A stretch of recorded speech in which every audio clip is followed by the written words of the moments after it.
Hey, advanced food students. Do you remember in Basic Foods where we learned about the parts of a quality recipe, things like the title and serving size, things like that?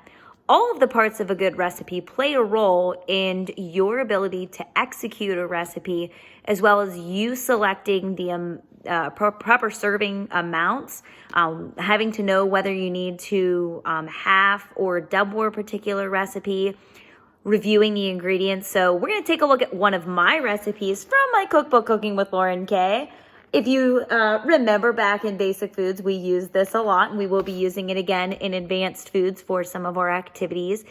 So let's take a look at some of the one of my favorite recipes right now.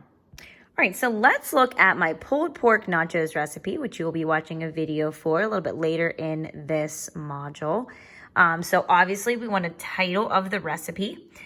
Usually below your title, you're going to see some information that is really important. You want to look at the time. So sometimes it tells you a cook time, a bake time, a cool time. A chill time is really important because that's time that it has to sit in the fridge. Total time is going to tell you how much it takes from start to finish for a recipe that you're making. Active time might be the time that you put into actually making the recipe on hand. Sometimes there's bake time where you don't actually have to be involved in it.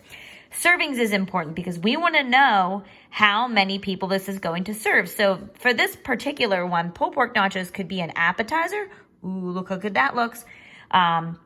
Or for this particular one, there's 6 dinner servings. So I could actually serve this for dinner and it would serve 6 people. Now, sometimes, like I know that you guys have seen in my book, I always talk about total cost. My whole goal is cost-effective cooking, and I have nutritional information. You don't need either one of these in a particular recipe, but they're nice to know if you're trying to keep your costs down or trying to pick things that are more healthy. Obviously, you want a list of ingredients. I like ingredients to tell me exactly how much I need. So this one says 12 small, soft corn tortillas. So that specifies corn tortillas. 2 tablespoons of olive oil.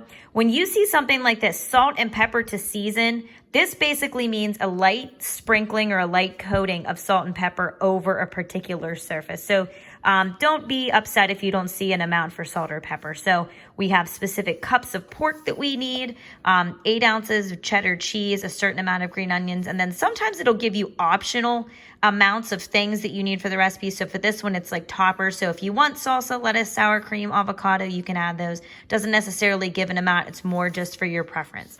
Then you should have specific directions that give you not only a bake time and a cook time if needed. So this one is 400 degrees, but it also tells you specific equipment that you need. So here, this one tells you that you need a baking sheet and you need foil for that. And as you read other things, this one says for the chips, cut each corn tortilla into 8 triangle wedges. So obviously you need a knife and a cutting board for that. So as you scan down, make sure that if you're putting it in the oven, it gives you a bake time. So this says bake the chips for 6 to 8 minutes until the chips are crispy. And then it gives you more information. You actually bake it a little bit longer until the cheese is melted. And then it tells you how to top it. So those are kind of some general guidelines. Now, when we look online, it's going to be just a little bit different for things that we might see and look for. So for online recipes, I wanted to show you a couple more things that will help in your research of recipes. So this is from the Food Network. If you look up here, foodnetwork.com, but there's actually a Rachel Ray recipe that I found for another appetizer. Look how good those are. Those are called caprese antipasta sticks by Rachel Ray. Those look yummy. Little piece of advice, if you see a video, watch the video before you make the recipe or before you select it as something that you'd like to make in lab. It can give you some really good tips and tricks and show you exactly how to carry out that recipe. Very helpful for ensuring your own success. You're going to see typically in recipes, you're going to again see in online recipes, times. This means total time. So from start to finish, prep time is 10 minutes as well, and it yields 8 servings. Then you're going to see ingredients list, and then the directions are pretty short. Basically, you're just skewering everything on and drizzling it with olive oil and salt and seasoning with salt and pepper. One thing about online recipes that are nice is that it will tell you a star amount. So 5-star, 4 stars are really good. I like to shoot for 5, but 4 is usually okay too. And then usually it will give you reviews here. I like to click on these reviews because sometimes you can get some really good advice about making it from people that have used this recipe and made it themselves. So sometimes they'll give you some little tips about using pre-purchased mozzarella, or they would make it again. Sometimes, a tad spendy. So it tells you that it's a little bit expensive to make.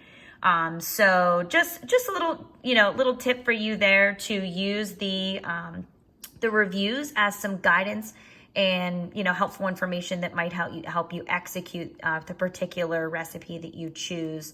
Well.